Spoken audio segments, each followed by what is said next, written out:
أعوذ بالله من الشيطان الرجيم. بسم الله الرحمن الرحيم. الحمد لله الذي أنزل على عبده الكتاب ولم يجعل له عوجا قيما لينذر بأسا شديدا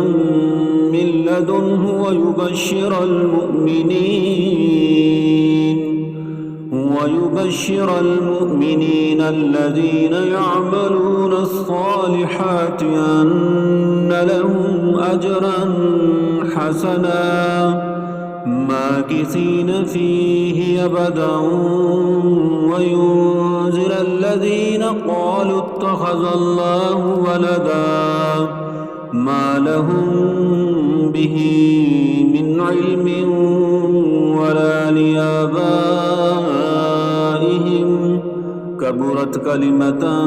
تخرج من أفواههم إن يقولون إلا كذبا فلعلك باخع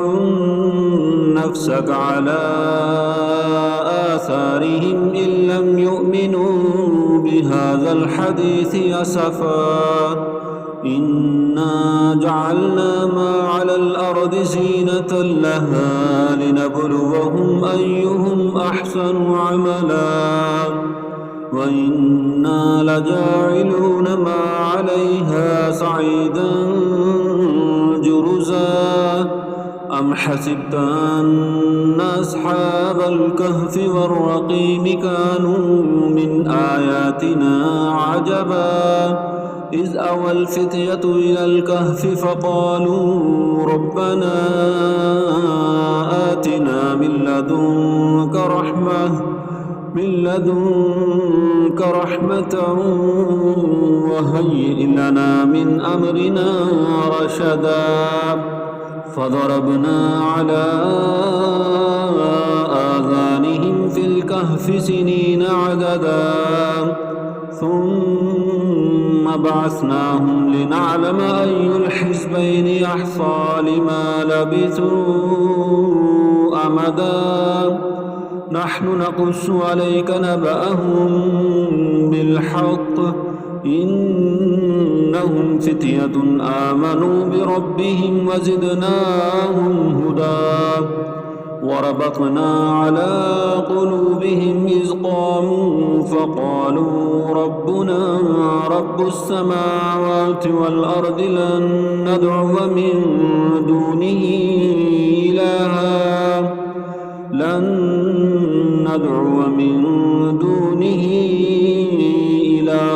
لقد كنا إذا شططا هؤلاء قومنا اتخذوا من دونه آلهة لولا يأتون عليهم بسلطان بين فمن أظلم ممن افترى على الله كذبا وإذ اعتزلتموهم وما يعبدون إلا الله فأووا إلى الكهف ينشر لكم ربكم من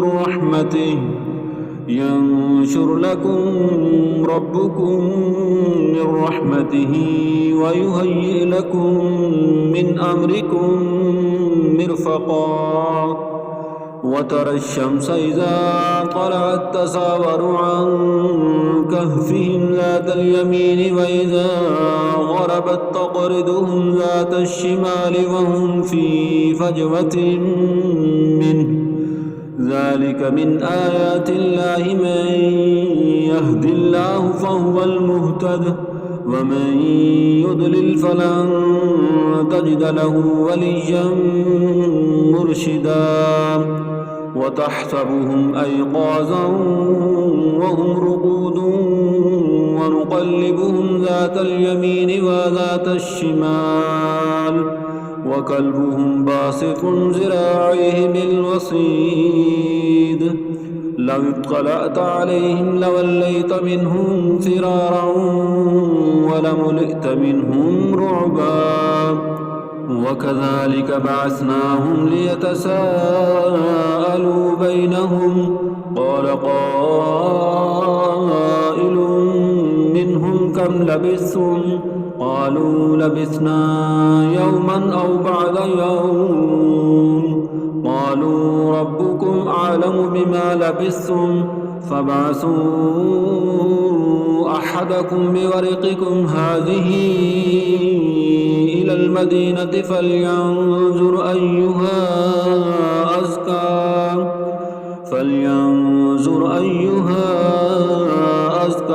طعاما فليأتكم برزق منه وليتلطف ولا يشعرن بكم أحدا إنهم إن يظهروا عليكم يرجموكم أو يعيدوكم في ملتهم ولن تفلحوا إذا أبدا وكذلك عثرنا عليهم ليعلموا أن وعد الله حق وأن الساعة لا ريب فيها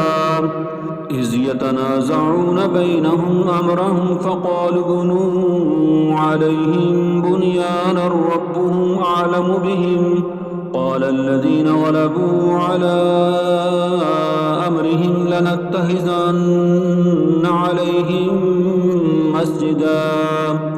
سيقولون ثلاثة رابعهم كلبهم ويقولون خمسة سادسهم كلبهم رجما بالغيب ويقولون سبعة وثامنهم كلبهم قل ربي أعلم بعدتهم ما يعلمهم إلا قليل فلا تمار فيهم إلا مراء ظاهرا ولا تستفت فيهم منهم أحدا ولا تقولن لشيء إني فاعل ذلك غدا إلا أن يشاء الله واذكر ربك إذا نسيت وقل عسى أن يهديني ربي لأقرب من هذا رشدا ولبثوا في كهفهم 300 سنين وازدادوا 9 قل الله أعلم بما لبثوا له غيب السماوات والأرض أبصر به وأسمع ما لهم من دونه من ولي ولا يشرك في حكمه أحدا واتل ما أوحي إليك من كتاب ربك لا مبدل لكلماته ولن تجد من دونه ملتحدا واصبر نفسك مع الذين يدعون ربهم بالغداة والعشي يريدون وجهه ولا تعد عيناك عنهم تريد زينة الحياة الدنيا ولا تطع من أغفلنا قلبه عن ذكرنا واتبع هواه وكان أمره فرطا وقل الحق من ربكم فمن شاء فليؤمن ومن شاء فليكفر إنا أعتدنا للظالمين نارا أحاط بهم سرادقها وإن يستغيثوا يغاثوا بماء كالمهل يشوي الوجوه بئس الشراب وساءت مرتفقا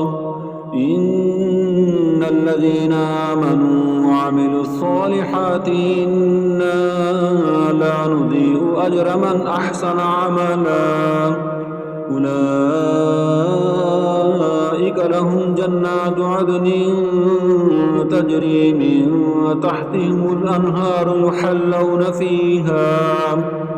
يحلون فيها من أساور من ذهب ويلبسون ثيابا خضرا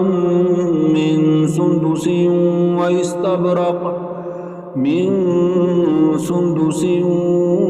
واستبرق متكين فيها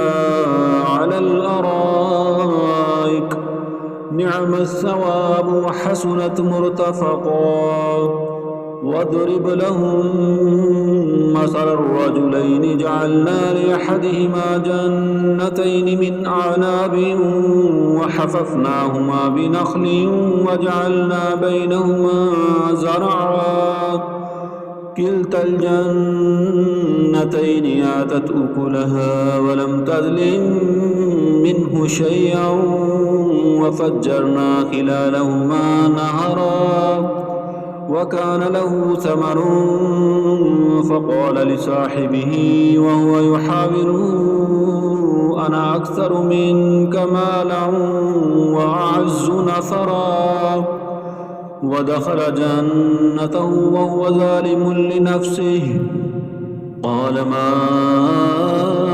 أظن أن تبيد هذه أبدا وما أظن الساعة قائمة ولئن رددت إلى ربي لأجدن خيرا منها منقلبا قال له صاحبه وهو يحاوره أكفرت بالذي خلقك من تراب ثم من نطفة ثم سواك رجلا لكن هو الله ربي ولا أشرك بربي أحدا ولولا إذ دخلت جنتك قلت ما شاء الله لا قوة إلا بالله إن ترني أنا أقل منك مالا وولدا فعسى ربي أن يؤتيني خيرا من جنتك ويرسل عليها حسبانا من السماء فتصبح صعيدا زلقا أو يصبح ماؤها غورا فلن تستطيع له طلبا وأحيط بثمره فأصبح يقلب كفيه على ما أنفق فيها وهي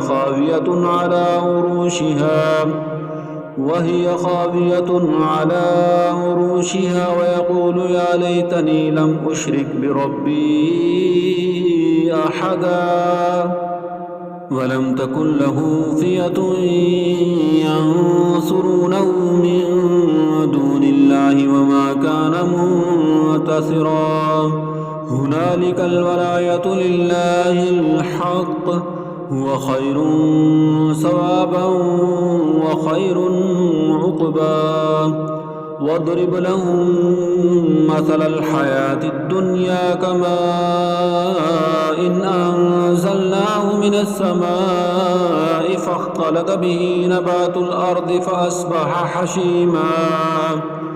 فأصبح حشيما تزروه الرياح وكان الله على كل شيء مقتدرا المال والبنون زينة الحياة الدنيا والباقيات الصالحات خير عند ربك ثوابا وخير أملا ويوم نسير الجبال وترى الأرض بارزة وحشرناهم فلم نغادر منهم أحدا وعرضوا على ربك صفا لقد جئتمونا كما خلقناكم أول مرة بل زعمتم أن لن نجعل لكم موعدا ووضع الكتاب فترى المجرمين مشفقين مما فيه ويقولون يا ويلتنا ما لهذا الكتاب لا يغادر صغيرة ولا كبيرة إلا أحصاها ووجدوا ما عملوا حاضرا ولا يظلم ربك أحدا وإذ قلنا للملائكة اسجدوا لآدم فسجدوا إلا إبليس كان من الجن ففسق عن أمر ربه أفتتخذونه وذريته أولياء من دوني وهم لكم عدو بئس للظالمين بدلا ما أشهدتهم خلق السماوات والأرض ولا خلق أنفسهم وما كنت متخذ المضلين عضدا ويوم يقول نادوا شركائي الذين زعمتم فدعوهم فلم يستجيبوا لهم وجعلنا بينهم موبقا ورأى المجرمون النار فظنوا أنهم واقعوها ولم يجدوا عنها مصرفا ولقد صرفنا في هذا القرآن للناس من كل مثل وكان الإنسان أكثر شيء جدلا وما منع الناس أن يؤمنوا إذ جاءهم الهدى ويستغفروا ربهم إلا أن تأتيهم سنة الأولين أو يأتيهم العذاب قبلا وما نرسل المرسلين إلا مبشرين ومنذرين ويجادل الذين كفروا بالباطل ليدحدوا به الحق واتخذوا آياتي وما أنذروا هزوا ومن أظلم ممن ذكر بآيات ربه فأعرض عنها ونسي ما قدمت يداه إنا جعلنا على قلوبهم أكنة أن يفقهوه وفي آذانهم وقرا وإن تدعوهم إلى الهدى فلن يهتدوا إذا أبدا وربك الغفور ذو الرحمة لو يؤاخذهم بما كسبوا لعجل لهم العذاب بل لهم موعد لن يجدوا من دونه موئلا وتلك القرى أهلكناهم لما ظلموا وجعلنا لمهلكهم موعدا وإذ قال موسى لفتاه لا أبرح حتى أبلغ مجمع البحرين أو أمضي حقبا فلما بلغا مجمع بينهما نسيا حوتهما فاتخذ سبيله في البحر سربا فلما جاوز قال لفتاه آتنا غداءنا لقد لقينا من سفرنا هذا نسبا قال أرأيت إذا أوينا إلى الصخرة فإني نسيت الحوت وما أنسانيه إلا الشيطان أن أذكره واتخذ سبيله في البحر عجبا قال ذلك ما كنا نبغي فارتد على آثارهما قصصا فوجد عبدا من عبادنا آتيناه رحمة من عندنا وعلمناه من لدنا علما قال له موسى هل أتبعك على أن تعلمني مما علمت رشدا قال إنك لن تستطيع معي صبرا وكيف تصبر على ما لم تحط به خبرا قال ستجدني إن شاء الله صابرا ولا أأسي لك أمرا قال فإن اتبعتني فلا تسألني عن شيء حتى أحدث لك منه ذكرا فانطلقا حتى إذا ركبا في السفينة خرقها قال خرقتها لتغرق أهلها لقد جئت شيئا إمرا قال لم أقل إنك لن تستطيع معي صبرا قال لا تؤاخذني بما نسيت ولا ترهقني من أمري يسرا فانطلقا حتى إذا لقيا غلاما فقتله قال قتلت نفسا زكية بغير نفس لقد جئت شيئا نكرا قال لم أقل لك إنك لن تستطيع معي صبرا قال إن سألتك عن شيء بعدها فلا تصاحبني قد بلغت من لدني عذرا فانطلقا حتى إذا أتيا أهل قرية استطعما أهلها فأبوا أن يضيفوهما فوجد فيها جدارا يريد أن ينقض فأقامه قال لو شئت لاتخذت عليه أجرا قال هذا فراق بيني وبينك سأنبئك بتأويل ما لم تسطع عليه صبرا أما السفينة فكانت لمساكين يعملون في البحر فأردت أن أعيبها وكان وراءهم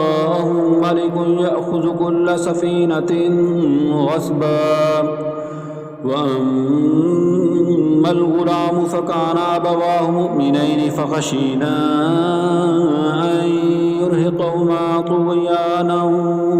وكفرا فأردنا أن يبدلهما ربهما خيرا منه زكاة وأقرب رحما وأما الجدار فكان لغلامين يتيمين في المدينة وكان تحته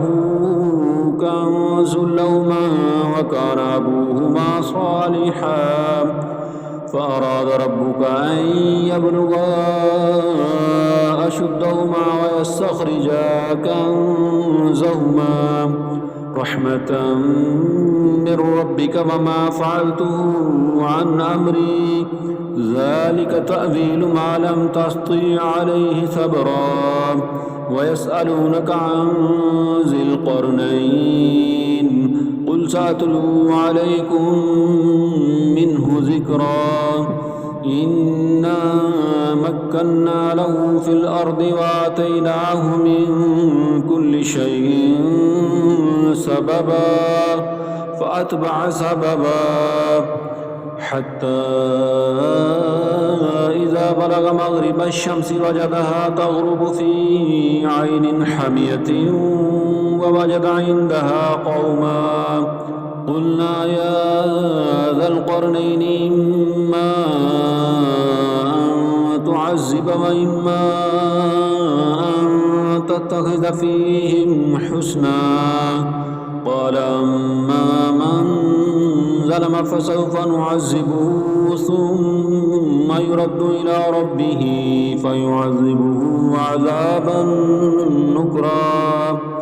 وأما من آمن وعمل صالحا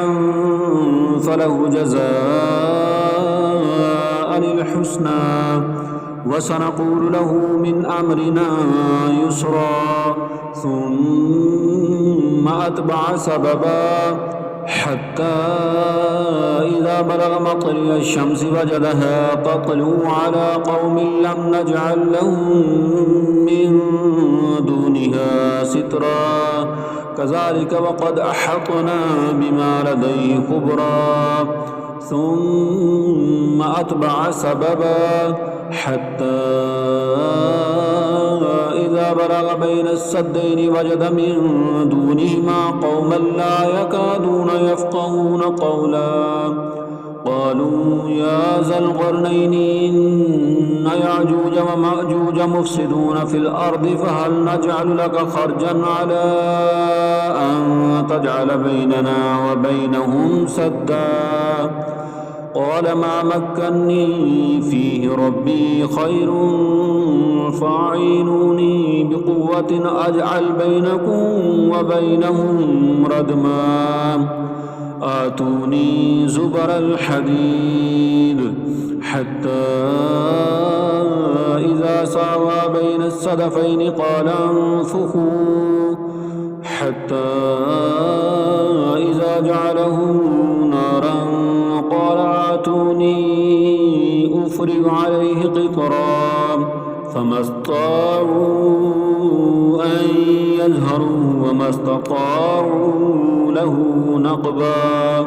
قال هذا رحمة من ربي فإذا جاء وعد ربي جعله دكا وكان وعد ربي حقا وتركنا بعدهم يومئذ يموج في بعد ونفخ في الصور فجمعناهم جمعا وعرضنا جهنم يومئذ للكافرين عرضا الذين كانت أعينهم في غطاء عن ذكري وكانوا لا يستطيعون سمعا أفحسب الذين كفروا أن يتخذوا عبادي من دوني أولياء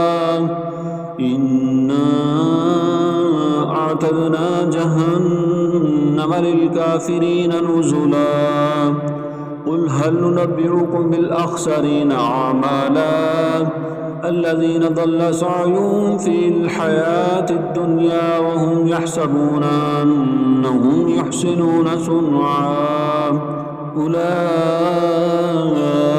الذين كفروا بآيات ربهم ولقائه فحبطت أعمالهم فلا نقيم لهم يوم القيامة وزنا ذلك جزاؤهم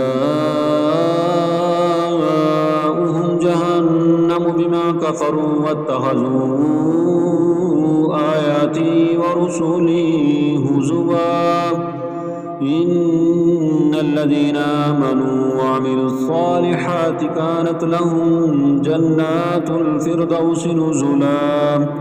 خالدين فيها لا يبغون عنها حولا قل لو كان البحر مدادا لكلمات ربي لنفد البحر قبل أن تنفد كلمات ربي ولو جئنا بمثله مددا قل إنما أنا بشر مثلكم يوحى إلي أنما إلهكم إله واحد فمن كان يرجو لقاء ربه فليعمل عملا صالحا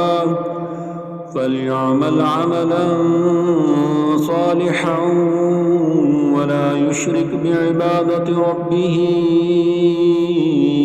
أحدا.